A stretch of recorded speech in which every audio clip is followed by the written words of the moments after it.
UP के सहारनपुर में एक मंदिर के पुजारी ने 10 साल की बच्ची को मोलेस्ट करने की और उसका रेप करने की कोशिश की। जब उस बच्ची की फैमिली ने एफआईआर की और पुलिस उसे अरेस्ट करने आई तो लोग उसके फेवर में उतर गए। ये वही लोग हैं जो मनुस्मृति को मानते हैं और कॉन्स्टिट्यूशन को नहीं। कैसे कोई गारंटी ले सकता है कि उस पंडित ने ये नहीं किया होगा? कैसे कोई कह सकता है कि 10 साल की बच्ची झूठ बोल रही होगी और वो ब्राह्मण सही होगा? ये केस सिर्फ मनुस्मृति पैट्रियार्की का नहीं है, ये केस है कास्टिज्म का, क्योंकि वो बच्ची दलित थी और वो पंडित ब्राह्मण, इसलिए लोग उसके फेवर में उतर गए हैं। तुम कुछ अच्छी चीज नहीं कर सकते हो? तुम में अकल नहीं है? कैसे तुम गारंटी ले सकते हो कि उस ब्राह्मण ने मोलेस्ट करने की कोशिश नहीं की होगी सिर्फ इसलिए क्योंकि वो तुम्हारी बेटी नहीं है, क्योंकि तुम्हारी जाति की नहीं है वो, इसलिए तुम उसके फेवर में उतर गए हो? कैसी सोच है ये? और फिर लोग कहते हैं इक्वेलिटी क्यों चाहिए, फेमिनिज्म क्यों चाहिए? अरे ऐसी विचारधारा को तुम कैसे ही खत्म कर सकते हो? ऐसे बनेगा विश्वगुरु भारत?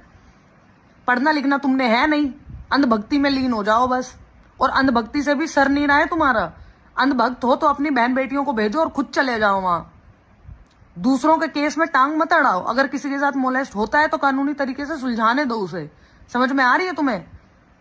फालतू में झंडा लेके घूमते फिर रहे हैं कि ब्राह्मण तो कुछ कर ही नहीं सकता। जी पंडित है वो थोड़ी ना मोलेस्ट करेगा। हाँ तो मोलेस्ट करने कौन आता है? तुम्हें क्या लगता है आसाराम इतना बड़ा ऐसे ही हो गया? ऐसे ही वो लोग पैरोल पे निकल रहे हैं? तुम लोग हो उसकी वजह, जिसकी वजह से वो हर तीसरे दिन बाहर निकलते हैं जेल से। सजा मिलने के बाद भी वो जेल से बाहर ज्यादा समय रहते हैं।